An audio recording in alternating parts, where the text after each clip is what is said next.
How did we get stuck with this guy in the White House in the first place? I think we're all intimately aware of all the entertainment that went on in the state of Florida.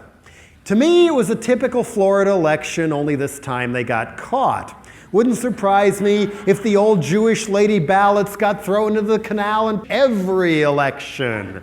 How many of you know who Herschel Gordon Lewis is? Filmmaker Herschel Gordon Lewis, 2000 Maniacs.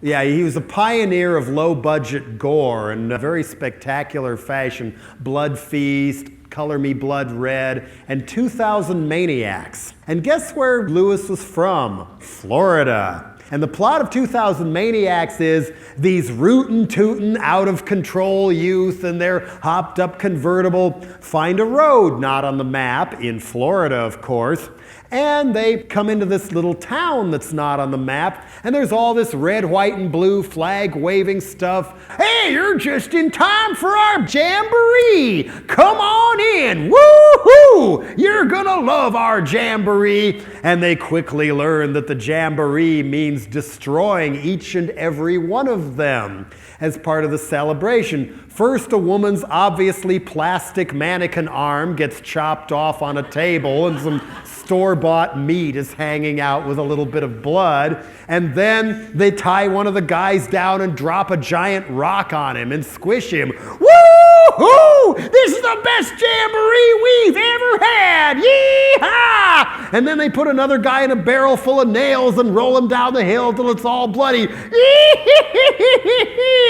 is the greatest jamboree of them all! Finally, a couple of the people escape, and as they look behind them, the town evaporates, the road disappears into thin air, and all that's left is a little marker saying that during the Civil War, Union soldiers massacred a southern town here, but the South shall rise again. Imagine the cast of 2000 Maniacs in charge of an election, and that's what we got in Florida. Gore didn't help his own cause very much either, did he? Bitching and moaning and groaning about what was going on in South Florida, but for some reason couldn't be bothered to make a bigger stink about the bigger scandal in northern Florida, where Lewis used to shoot his movies, where the cops were blocking off streets in selected neighborhoods and asking people for 5 pieces of ID if they made it past the roadblock for the crime of attempting to vote while black. And if somebody did manage to come up with 5 pieces of ID, and only black people got asked this, then they had to check the convicted felons list. Sorry, boy, you're on the list as a convicted felon. It's best you go on home where you belong. But wait a minute, I'm a minister. That's my church right over there. I've never been arrested in my life. You're on the list, boy. It's best you go back to your place if you know what's good for you. Found out a lot of interesting things in Florida. When I went to Tallahassee in Florida, at Florida State University, literally across the tracks is the so-called black school, Florida A&M, mostly African-American students, 8,000 to 10,000 of them there, and those who lived on campus, meaning most of them, they were supposed to vote in the student union. Come election day 2000, the student union was locked up with nothing posted as to where people could go to vote. Why didn't Gore protest that? Was he allergic to being photographed with civil rights leaders or something? I don't know. There's a book out now on the Florida elections called The Best Democracy Money Can Buy by Greg Palast, who also writes for the British Guardian. He and his people got hold of some documents none of the American media bothered to read that showed that Katherine Harris, the Secretary of State for Florida, who was in charge of the election, who was also King George II's campaign manager for the state of Florida, hired a private firm months before the election to figure out a way to purge the voter rolls of so-called convicted felons, meaning mostly African Americans. But it turned out when Palast looked at some of these records, it showed people weren't allowed to vote because they were convicted of felonies in 2004 and 2007. Check that out. This is what democracy really looks like.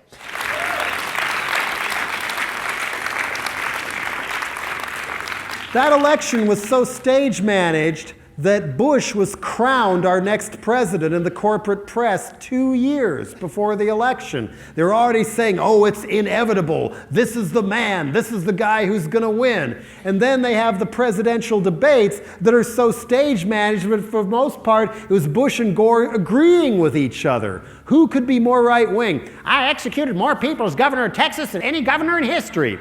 Oh, that's great. I like executing people too.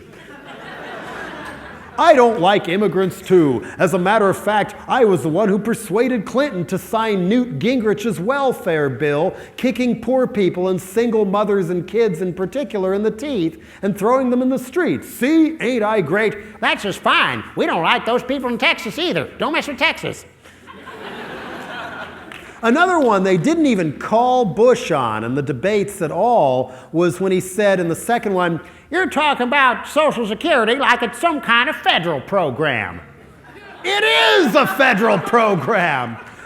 I mean, there needs to be a wholesale effort against racial profiling, which is illiterate children. But what do they say instead? Oh, I refer you again to the USA Today.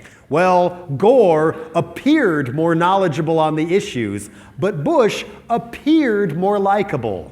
Appeared more likable. Therefore, he won.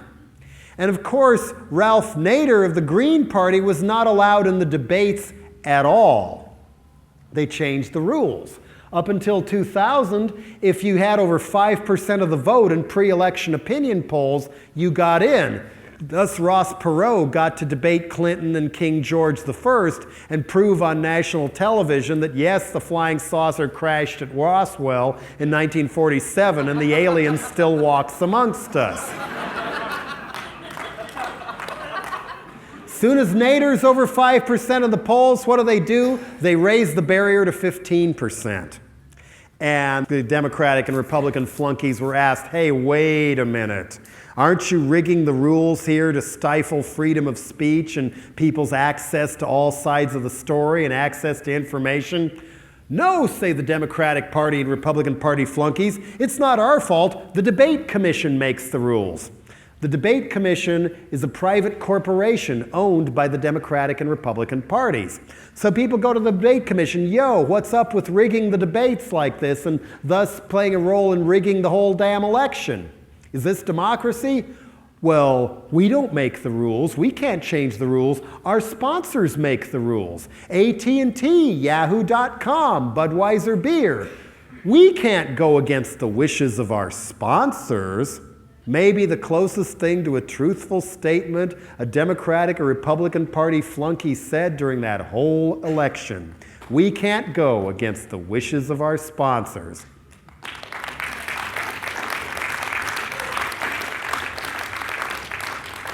So, a patriotic American who was given a ticket to be in the audience at the first debate in Boston gives his ticket to Ralph Nader just to sit in the audience and observe.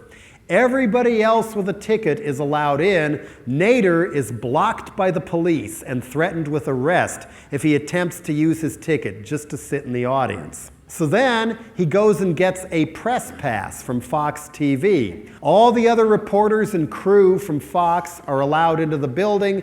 Nader stopped by the police and threatened with arrest.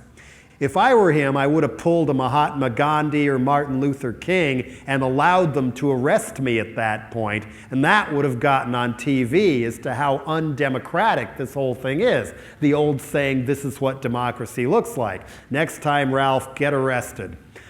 Anyway, that was how hell-bent they were on keeping him out. Same with St. Louis, same with the third one. Is that what democracy looks like?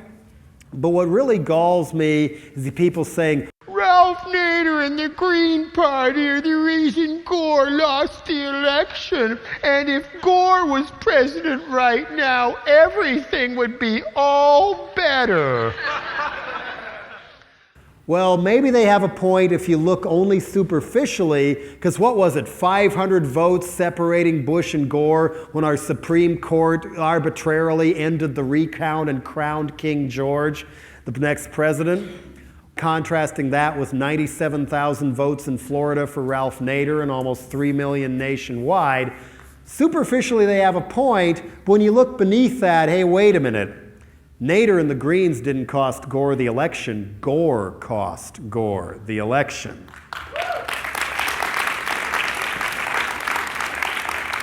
By driving so many of us who originally were gung-ho members of the Democratic Party into the hands of a third party, there's no way we were going to vote for anybody, even if Bush was the alternative, if the other supposed opponent was also pro-death penalty, pro-drug war, pro-WTO, pro-destroying the welfare benefits.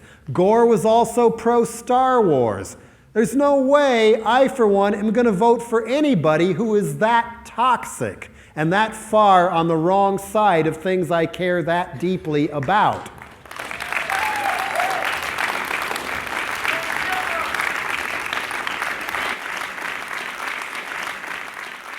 And people all over the world are mad as hell at Bush for pulling out of the Kyoto Treaty to combat global warming.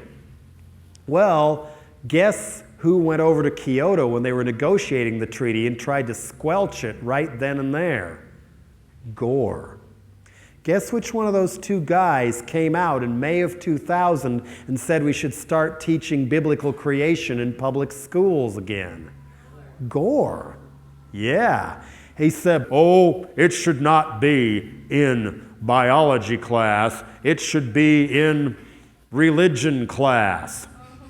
Trouble is, in American public schools, there's not a religion class, nor should there be. I mean, you want to study religion, why not the church of your choice, not the church of the government's choice?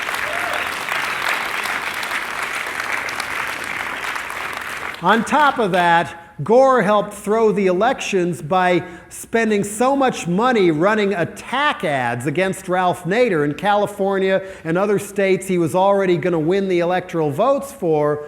He could have spent that money shoring up his support in states like Tennessee, Arkansas. If he'd won any one of these states, and of course Tennessee was his alleged home state, even though he grew up a pampered rich senator's kid in Washington, D.C., if he had spent money shoring up and won any one of those states, Florida wouldn't have mattered. But oh no, it's more important to bash the Greens. And when the Democrats helped pass Ashcroft's anti-terrorism bills designed to keep us all under surveillance and bust us for no reason, how much of an alternative to Bush were they ever in the first place in this day and age? It ain't the Greens that are spoilers, it's the corporate Democrats who keep selling down the Democratic Party's best principles to corporations. They're the spoilers. And there's another factor that cost Gore that election that nobody seems to want to acknowledge: his wife.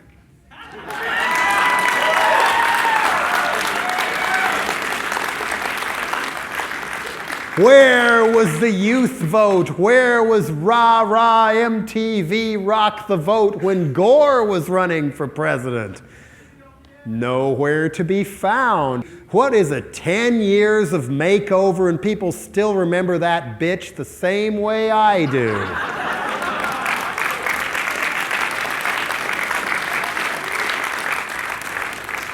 That she has infiltrated and infected every one of our lives by marring our music collections with explicit lyric parental advisory notices, known to some of us as the tipper sticker. She had much more in mind when she and her main partner in founding the Parents Music Resource Center, the PMRC, held those anti-music hearings in the Senate in 1985. Tipper, who had compared herself to Ralph Nader as a consumer advocate, called herself a feminist and a liberal.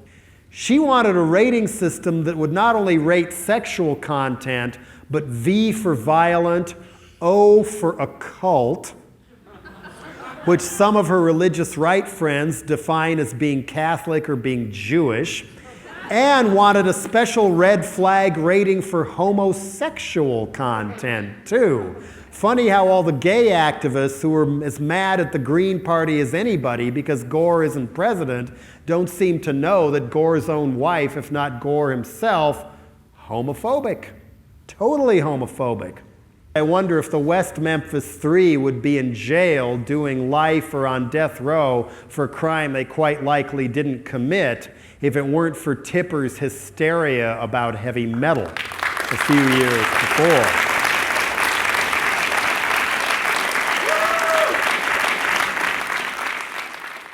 And people in Tennessee have told me that they get carded at Tower Records for trying to buy something with a Tipper sticker. What are you doing in Walmart in the first place, though? Walmart's going to protect the teenagers' fragile eggshell minds from songs about violence and gunplay. You can't have a song about getting violent with a gun at Walmart unless it's a country song, of course. But you can sure as hell go across to the sporting goods section of Walmart and get yourself a gun.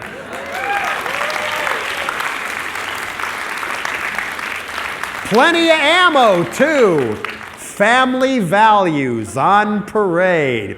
Just like the family values Nazis just love the unborn, but once they're born, they don't care anymore. They don't want to fund the schools, but they're happy to put them in jail and happy to execute them. Family values on parade. Just like Tipper's friends.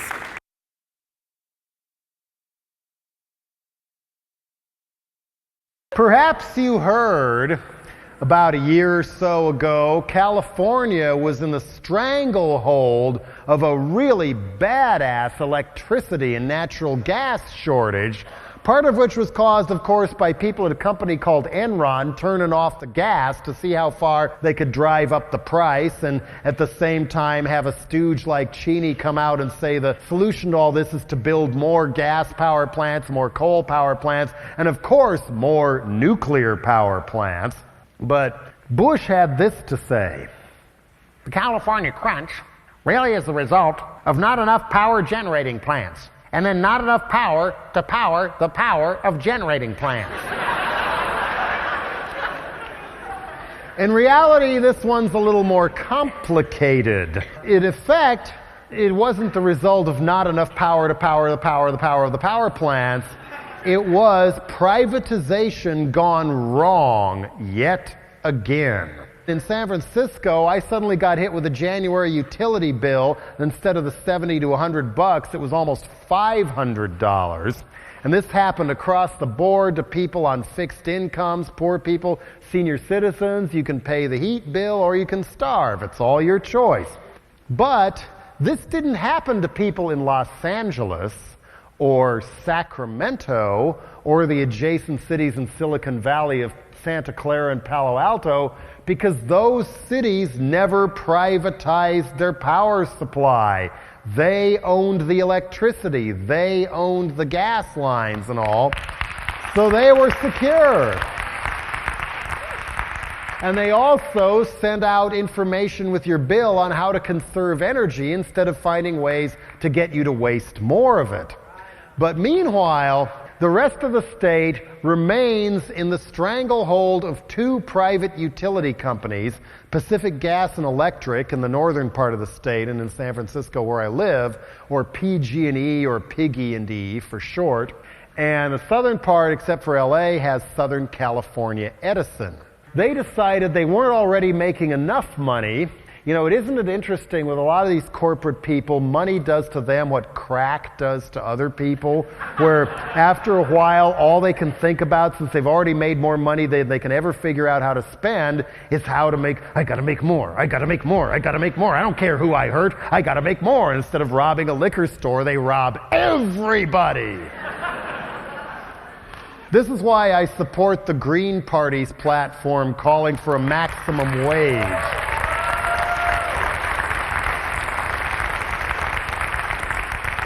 To cure people of money addiction, you have to intercept it at the source. Put them through rehab. Anyway, PG&E and SoCal Edison, well, they thought they weren't making enough money already, so they wrote their own deregulation bill. Both houses of the California state legislature, Democratic dominated, passed their bill unanimously. And they claim it required them to sell off their power plants, but it actually didn't. They just had a fire sale on their in-state power plants to raise money to start buying up the plants and other properties in other states, thinking they were going to make some kind of a killing. But the out-of-state people who bought the California power plants realized, gosh darn, capitalism's great. Deregulation's even better. Why should we just keep the same price selling the juice to Piggy&E for $30 an hour when we could sell it to them for $60 an hour? That's working. How about $300 an hour?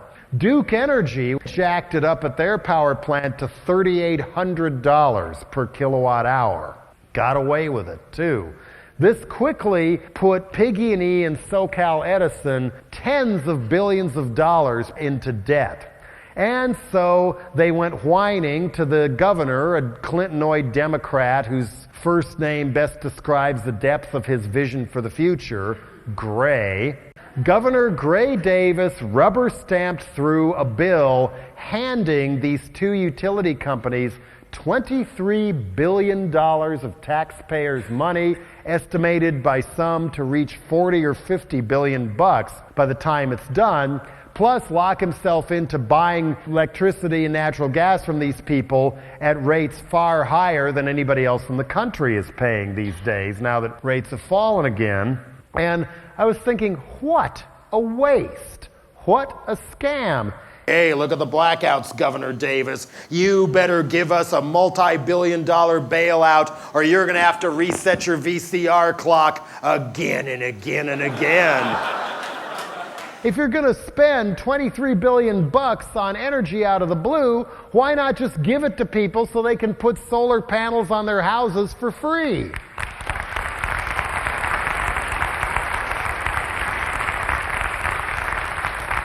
No more Piggy&E, no more SoCal Edison. And where it really gets sick is PG&E and SoCal Edison, thanks to deregulation, played a little shell game too, where they split up different parts of their company into their own little corporations, so that the two companies that are tens of billions in debt are PG&E Company and SoCal Edison Company, which are subsidiaries of PG&E Corporation and Southern California Edison Corporation. PG&E Corporation, according to the San Francisco Bay Guardian, was sitting on $34 billion in assets in other parts of the country, and they weren't kicking down PG&E Company one dime. Why bother when we can snatch it all from the public purse instead? California's got a budget surplus. Why don't we just cut off the electricity and take it all? And so far they've gotten away with it.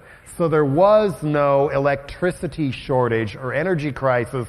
It was all manufactured by people like Piggy&E, SoCal Edison, and Enron. Bush, however, had this to say. Natural gas is hemispheric.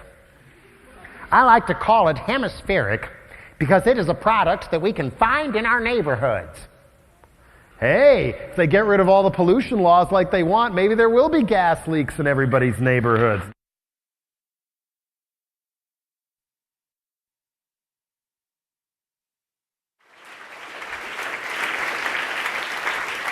And if you think we are alone in this fight against corporate feudalism, think again. A very conservative magazine available on all our commercial newsstands and many in other countries as well began getting some very interesting poll results a few years ago, such as even the people they polled, over half of them said the protesters in Seattle had a point. Then they take more polls in the 2000 elections that come back and say 72% of Americans, 72%, almost 3 in 4, say business has too much power. and that corporations are invading too far into people's private lives, and that huge corporate campaign contributions foster political corruption, undermine democracy, and people feel overworked and underpaid, especially in contrast to their CEOs at the head of the companies, who now make nearly 500 times their average employee's wage. By far the biggest gap of any industrialized country in the world. And people feel increasingly threatened by the actual products and services sold by corporations.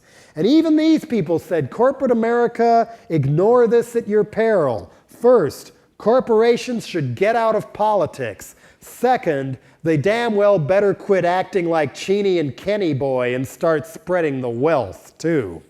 Guess who said this? Business Week, in a cover story titled, "Too Much Corporate Power." Boy, did Ralph Nader have fun with this on the campaign trail, too. This puts Business Week to the left of the Democratic Party. And there's a lot of things each of us can do to fight corporate feudalism just in our own private lives. Not everybody has the time or the guts to do what people like Judy Berry and Daryl Cherney and Global Exchange and the frontline people who break the barriers in places like Quebec City and Seattle and Geneva and all. Not everybody can do that. But there's other things we can do and still be a part of overturning corporate feudalism. Don't let the more radical than thou tell you that just because you're not doing as much or the same thing that they are means that you're worthless. Doing something is always better than doing nothing. And when you think about it, it's so easy. Here's the starting point. Should you decide to do so, just make a little vow to yourself. I am not cooperating with corporations anymore. They can't have me. Starting with, don't give them your money anymore.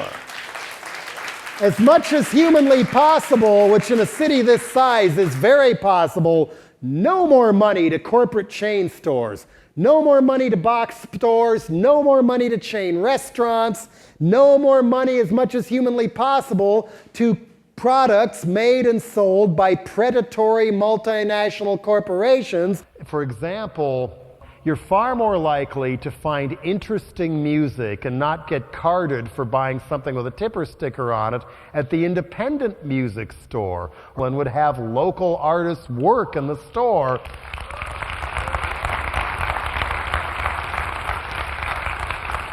Support the local bookstore instead of going to Borders and Buns and Nubile every time.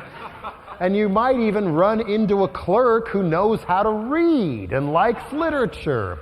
Supporting the local markets instead of the supermarket chains oftentimes means you're getting locally grown produce, sometimes organic produce. And if it's organic, it means you're not going to be getting genetically mutilated frankenfood into your bag and the cornflakes where you don't know it's there and then into your mouth. Just don't buy that stuff. And on top of that, I know how hard it is to find work where you can actually make enough money to pay the rent, especially in this town, and not wind up being 50 years old and still living in a rat hole with roommates you can't stand. But try not to work for them. Don't give them your time, your intelligence, your energy. But if you must work for them, just remember that the computer age has ushered in a whole new frontier of sabotage on the job. Yeah. But if you start getting into this and try to get other people turned on to it and get them into it, don't wind up becoming a fundamentalist radical in the process. Fundamentalist, holier-than-thou radicals annoy me as much as fundamentalist religious people do. For the same reasons. It's all about absolutes, and the only way is their way, and if you're not like them, you're one of the evil ones and all. I've known so many people, especially in the Bay Area, who start out more radical than thou, more hardcore than thou, more punk than thou, more squat than thou, more anarchy than thou, more vegan than thou for 6 months, 2 years.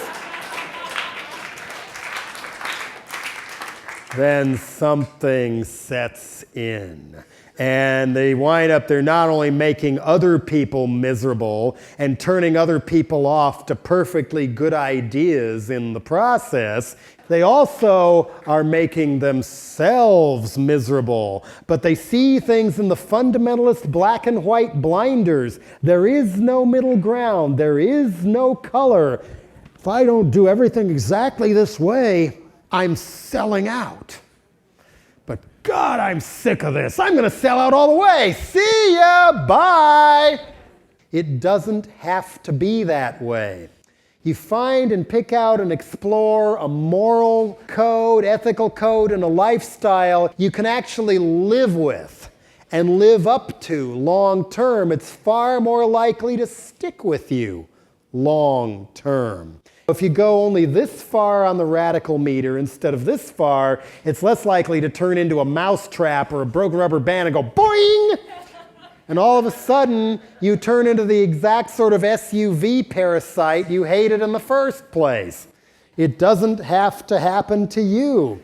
And I do think as much as the government sucks, voting is important because it's our only chance to get in there that way and change it.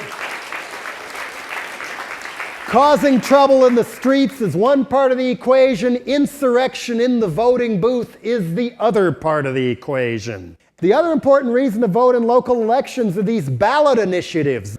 We don't show up and vote for rent control every election in San Francisco. We give it away. You think medical marijuana or living wage laws would pass if we didn't show up and vote those ballot initiatives in? What got me back into voting, I'd quit voting for years. Reagan and Mondale, what a joke. Dianne Feinstein with no big opposition for mayor, that's not an election, that's a coronation. I refuse to vote anymore. Frank Zappa, among others, talked me back into it, emphasizing local elections. After all, the Christian right is very organized about these things. The Rush Limbaugh people, they vote. They're much more tenacious than we are. We'd rather party and have fun in life. They wake up every morning, as Michael Moore puts it, thinking of new ways to go out and screw the poor. Which also means if we aren't there to vote in school board elections, city council and board of supervisor elections, and state representatives, the Christian coalition people are. In those little local elections, far less people vote, which means if we get organized, we can get cool people in, and otherwise we show up, we keep John Ashcroft's army from getting in instead. That's why we vote.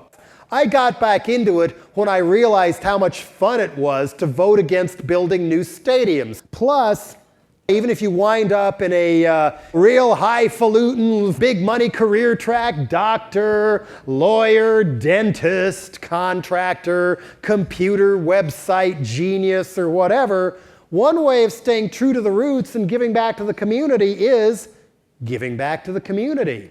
Just providing the services you make so much money from to people who can't afford it for free every once in a while. Some doctors do this. The lawyer who represented me in the Frankenchrist obscenity trial that none of the other dead Kennedys lifted a finger to help with, by the way, he did it for no fee. He said he did it because he wanted to give something back to his profession. Giving something back is part of not forgetting who you are, where you came from.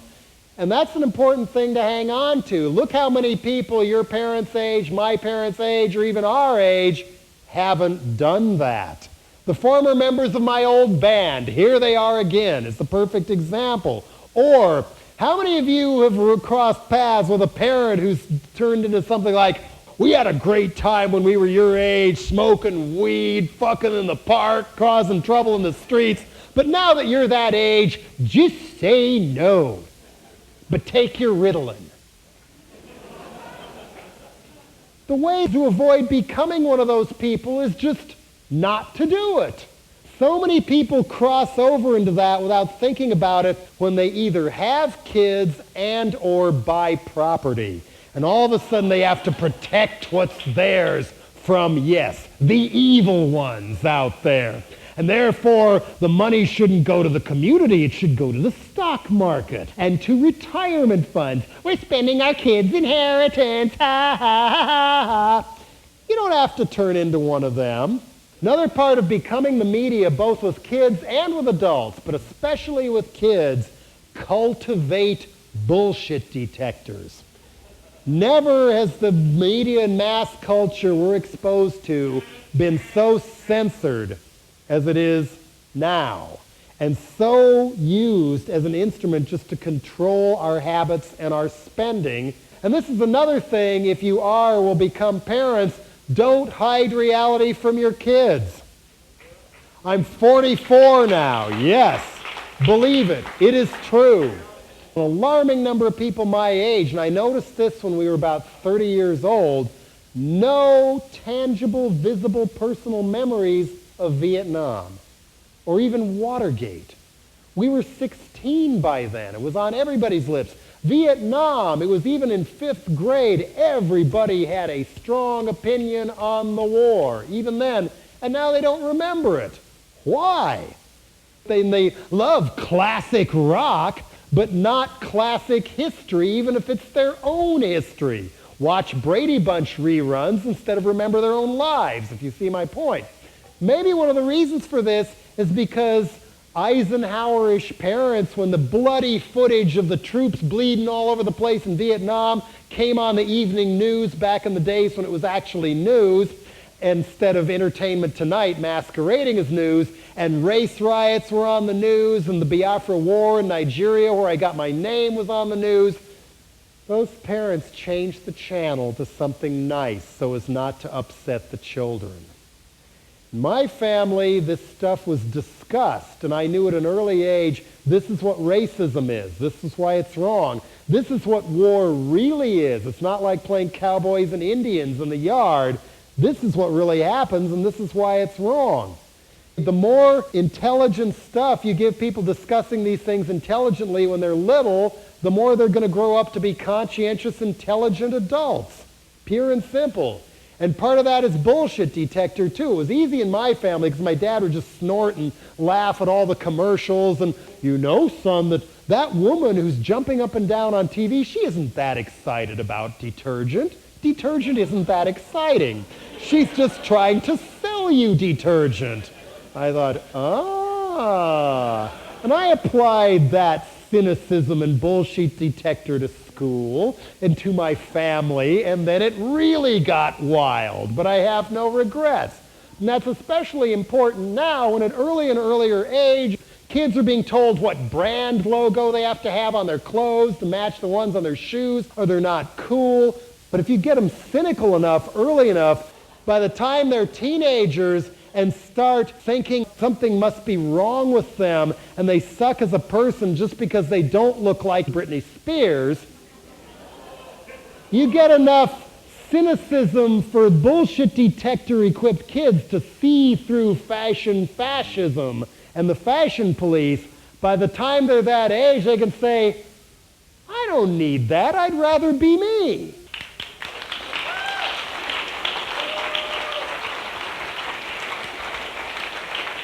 I don't have to be taking steroids to look like Rambo. I don't have to wish I could get a boob job or always be on a diet because I might be a little bit bigger than a 22-inch waist or whatever. I'd rather be me.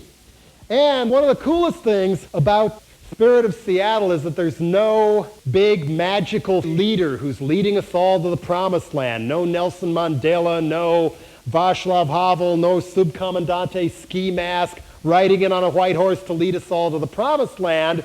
We're leading ourselves there. And that's a really important thing to hang on to. But one of the ways to hang on to that, it's not too egocentric to start thinking from time to time, okay, what would I do if I was in Bush's shoes right now? What would I want to say if I was debating Davis and Bill Simon? What would my priorities be? What would I do if I could trade places with Willie Brown? or trade places with the chief of police, or trade places with somebody on the school board, or be in place of the boss I hate so much at work. How would I run the place differently and make it work? Not only what do I not like, but start thinking about, okay, what do I want and how could I get it? How could we implement this stuff and actually make it work? At the very least, you're not going to come up with a magic answer every time, but it'll make you smarter and start asking questions to other people and getting those ideas, and you'll identify where your skills lie, where your talents lie, that other people may not have the same knowledge that you do, because when corporate train wreck happens, it'll happen as quick and as unexpectedly as the fall of the Berlin Wall. And if we aren't ready to know how to run the thing, sit on our ass, wait for somebody else to do it instead, we will get fooled again. So on that note, we are out of time. We will turn into pumpkins unless we leave the buildings. Don't give up. And for people who come up to me, you changed my life. Maybe. But now it's your turn.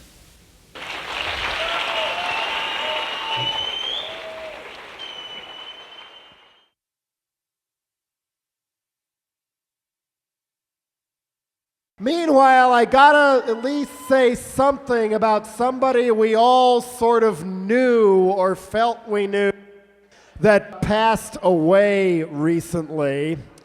To flash back a bit, used to be that Colorado was overrun with horrible country rock when I was a teenager. Firefall lived in Boulder. Sharing a town with them was quite nauseating. Hey, Stephen Stills lives here now. Cool. Joni Mitchell and Joe Walsh are moving to town. Country rock and jazz fusion were just forced on everybody. No all ages venues for the most part. And all these different country rock next big things were all showcased at this place called Ebbets Field in Denver, a place where there was no room for anybody to dance, I might add. And then one fine day I noticed second on the bill, opening for a record company band called Night City. God, what a great creative name, Night City. Was a band called the Ramones.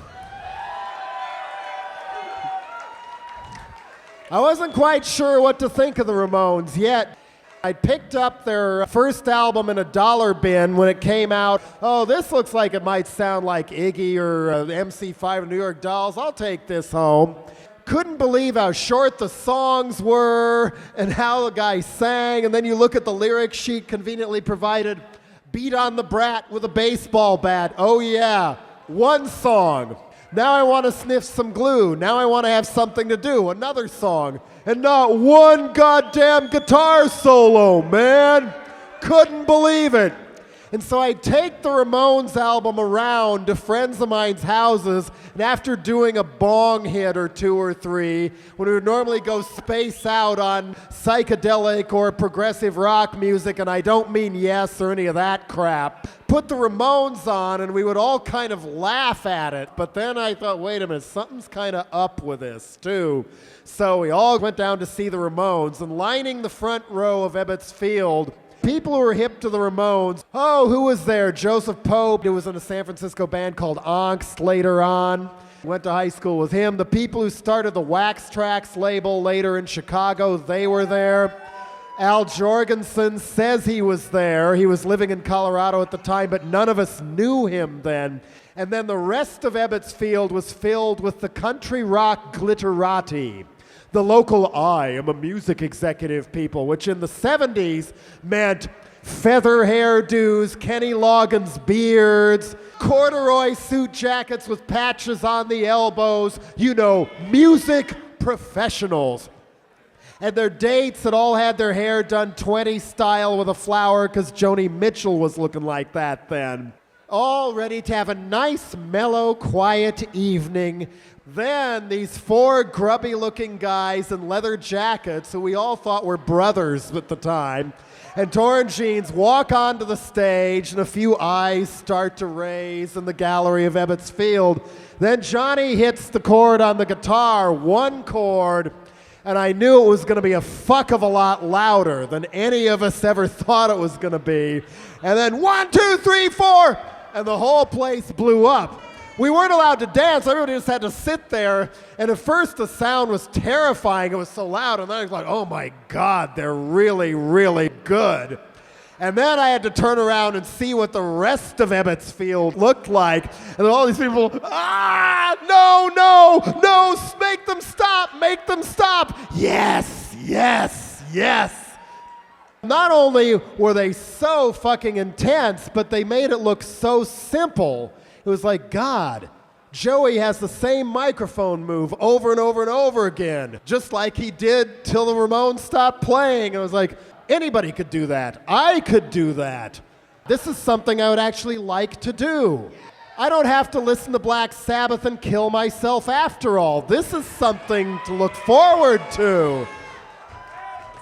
And then Joseph Pope came back out. I was just in the dressing room talking to the Ramones. Talking to a rock musician, a real live rock musician. They'll talk to us. I couldn't believe it. They would actually talk to me, this anonymous teenage nobody, mainly Joey, who I shot the shit with for quite a while. Leave Home had come out that week, so I went out and got that one and then got him to sign it the next night, which I'd never had anybody do before, but felt this is the beginning of something really, really important, and I'm so glad I'm going to get to fucking be there. Maximum Rock and Roll has said it's a plot by rock stars to mind fuck the poor innocent fans. Well, I still sign shit for people because of how much it meant to me when Joey and the Ramones signed my records back in January of 1977. I don't know how many of us would be here tonight, certainly not me, if it weren't for Joey and the Ramones. God damn, I'll miss that man. Thank you, Joey Ramone.